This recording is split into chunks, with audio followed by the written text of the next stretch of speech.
Academic research writing र non academic writing बिच चाहिँ धेरै भिन्नता हुन्छ।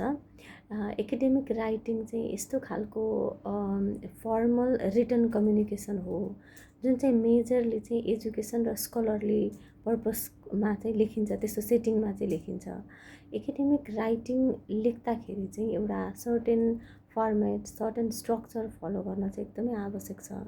जसभित्र चाहिँ स्ट्रक्चर भन्दै गर्दाखेरि चाहिँ हेड, बडी, टेल भन्ने स्ट्रक्चर, एउटा इन्ट्रोडक्टरी पार्ट सुरुमा, त्यसपछि बडी पार्ट अनि कन्क्लुजन गरेर चाहिँ यो तिनवटा पार्टलाई चाहिँ हामीले स्ट्रिक्टली एकाडेमिक राइटिङमा फलो गर्नुपर्छ। त्यति मात्र नभएर चाहिँ फर्मेट, एमएलए फर्मेटमा लेख्ने हो कि एपिए फर्मेटमा लेख्ने हो कि एउटा फर्मेट पनि एकदमै स्ट्रिक्टली चाहिँ हामीले एकाडेमिक राइटिङमा फलो गर्नुपर्छ। त्यो साथसाथै एकाडेमिक राइटिङ भनेको चाहिँ रिसर्च ओरिएन्टेड राइटिङ हो, जहाँ चाहिँ एनालाइसिसहरू हुन्छन्, रिसर्च हुन्छ। त्योभन्दा बाहेक चाहिँ एकाडेमिक राइटिङमा चाहिँ सबैभन्दा मेजर कुराहरू चाहिँ साइटेसनको कुरा हुन्छ, जुन चाहिँ नन एकाडेमिक राइटिङमा चाहिँ साइटेसनको कुरा इम्पोर्टेन्ट हुँदैन र कहाँबाट साइटेसन गरिएको हो भन्ने कुरालाई चाहिँ प्रपरली खुलाउन पनि पर्दैन। र यसको क्यारेक्टरिस्टिक्सको कुरा गर्न पर्दाखेरि चाहिँ एकाडेमिक राइटिङ चाहिँ एकदमै प्रिसाइज हुन्छ, एकदमै रिसर्च ओरिएन्टेड हुन्छ।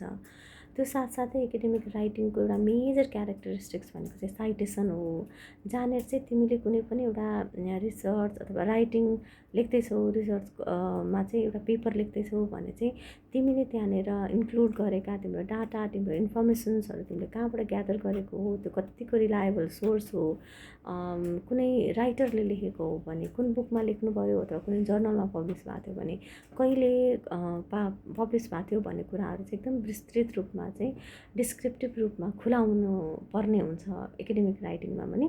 नन एकाडेमिक राइटिङमा चाहिँ त्यसको आवश्यक पर्दैन। अर्को यसको क्यारेक्टरिस्टिक्स चाहिँ एकाडेमिक राइटिङ चाहिँ कुनै पनि पर्सनल बायसनेसलाई चाहिँ यसले फलो गर्दैन, तर नन एकाडेमिक राइटिङमा चाहिँ पर्सनल बायसनेस पनि हुनसक्छ, नहुन पनि सक्छ। र यसको मेजर पर्पस, एकाडेमिक राइटिङको मेजर पर्पस भनेको चाहिँ रिसर्च पर्पस हो र एनालाइसिसको लागि पनि एकाडेमिक राइटिङहरू ठुला ठुला कुराहरूको अथवा कुनै कुराहरूको व्याख्या विश्लेषण गर्नको लागि, त्यसलाई रिसर्च गर्नको लागि र रिसर्चको एउटा निचोड निकाल्नको लागि चाहिँ हामीले एकाडेमिक राइटिङ लेख्छौँ, जुन चाहिँ एजुकेसनल पर्पस र अरू विभिन्न खालका पर्पसको लागि हुन्छ भने नन एकाडेमिक राइटिङ चाहिँ नन एकाडेमिक राइटिङ चाहिँ मेरो विचारमा कुनै पनि रिसर्चको लागि भन्दा पनि एउटा इन्फर्मेसन, एउटा सर्फेस लेयरमा चाहिँ इन्फर्मेसन दिनको लागि मात्रै लेखिन्छ। जस्तै अब र अर्को मेजर कुरा चाहिँ एकाडेमिक राइटिङमा चाहिँ त्यसको स्रोत खुलाएको हुन्छ, जुन मैले भने किनभने प्रपर साइटेसन हुन्छ भने नन एकाडेमिक राइटिङमा चाहिँ स्रोत खुलाएको हुँदैन, कुनै पनि अज्ञात स्रोतको आधारमा अथवा यस्तो कुराहरू भनेर पनि नन एकाडेमिक राइटिङलाई लेख्न सकिन्छ। र एकाडेमिक र नन एकाडेमिक राइटिङको मेजर फरक पनि यति नै हो।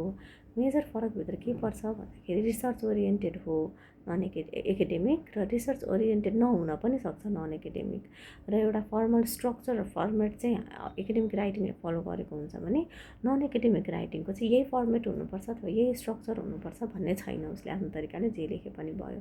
र अर्को मेजर डिफ्रेन्सको कुरा गर्नुपर्दाखेरि चाहिँ पर्सनल बायसनेस चाहिँ हामीले रिसर्च राइटिङ अथवा एकाडेमिक राइटिङमा देख्न सक्दैनौँ, हुँदैन, तर एकदम त्यसको कन्ट्रास्टमा चाहिँ नन एकाडेमिक राइटिङमा चाहिँ बायसनेस देखिन सक्छ र हुनसक्छ।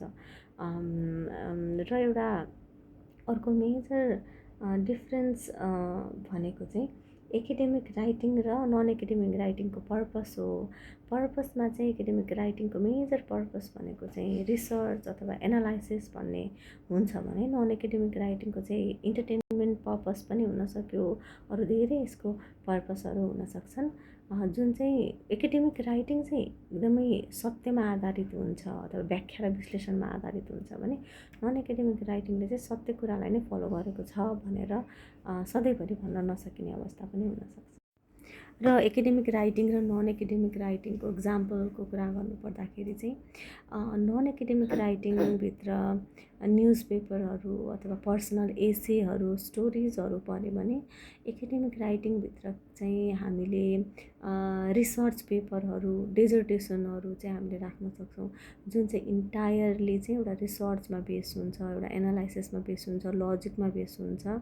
तर अनि त्यसको एकदमै विपरीत रूपमा चाहिँ यो नन एकाडेमिक राइटिङहरू चाहिँ यी कुराहरूमा बेस भएका हुँदैनन्।